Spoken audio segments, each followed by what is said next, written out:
Right, I actually got a new multimeter. The one I had before, if you remember, I broke the lead on it. And I actually realized that this thing has a thermometer. So I turn it all the way to here. There's a backlight. Let's turn it on.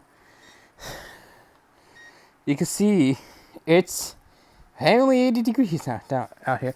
I have the fan on, by the way, if you're probably hearing that noise. So, hold it.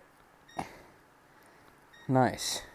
Alright, so let's turn it off. Now, if you do 10 amp, it's going to want you to use this one. See? Smart. And the fuses are actually right here where the batteries are. It takes AAA batteries. So let's take that out. Gonna put the actual leads in. Now I did notice that I think because of the resistance of the lead, the continuity test is a bit delayed. Okay, so now on continuity test, I actually have it stored here. These are very pokey though. So if I go ahead and touch the other lead together, yes, these have covers on it. Let me check the front. Come on. See the delay?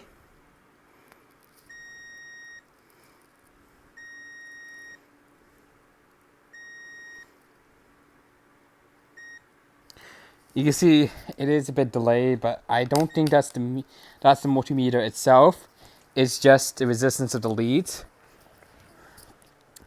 Because the resistance of the leads can alter on how responsive the continuity test is. So I don't think it's the multimeter itself. It's just the resistance of the leads. So just the resistance of the leads, and that's it. Just the resistance of the leads.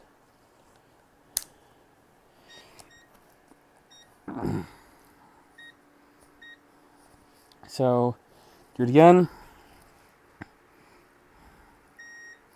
You can see it is a bit delayed.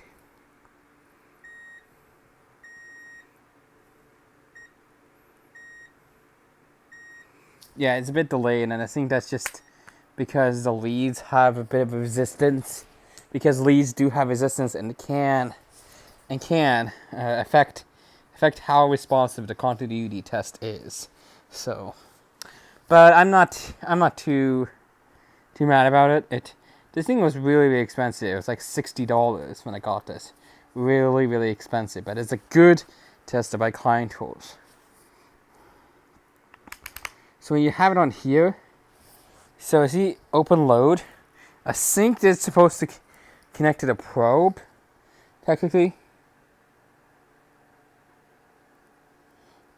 Because if I do the continuity test here, you can see the temperature. So I think that's why they provide you with this one. So that when you go over to the temperature. Oh, open load.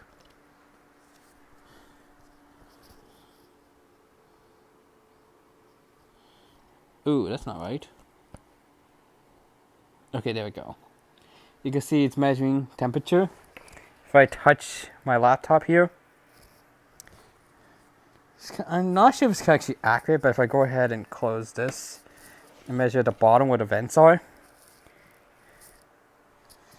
So I think it's just measuring the ambient temperature, because if I touch this with my fingers, you can see it goes up. If I take my fingers off, it's going to go down.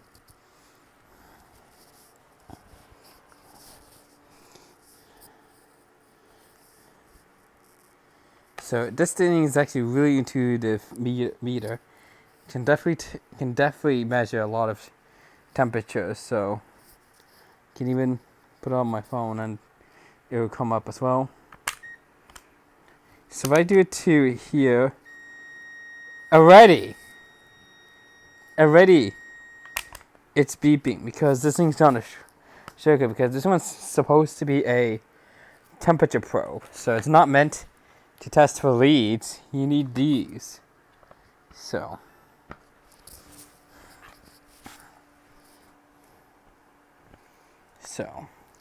And then if I go ahead and go to this again, okay, backlight. Now it won't do that constant beep. But once I touch the leaves together,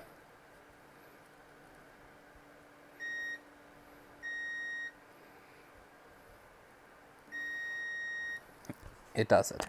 So, new multimeter that is definitely a lot better quality than the other one, because the other multimeter I had, which I got from AliExpress, that's a cheap one and it wasn't designed to work with high voltages. This one is designed for high voltages. It's got the proper fuses in here, in the back. You do have to screw this screw here to take that off, and it does actually have a stand. So if I pull this out, you can actually have it stand up there while you're doing a bit of diagnosis with the leads. So it's kind of nice, and I do like how they store. So there's here that you can put the leads.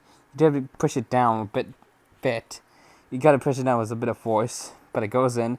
These are made of rubber, so and then you can actually take. So you can take these off, of course. So yeah. And I did notice something. Okay, the other one has the go.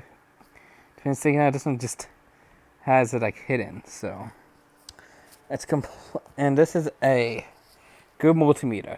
It's always good to have multimeters to do continuity tests, voltage tests, and especially on batteries. That's for sure. So, hope you guys enjoyed.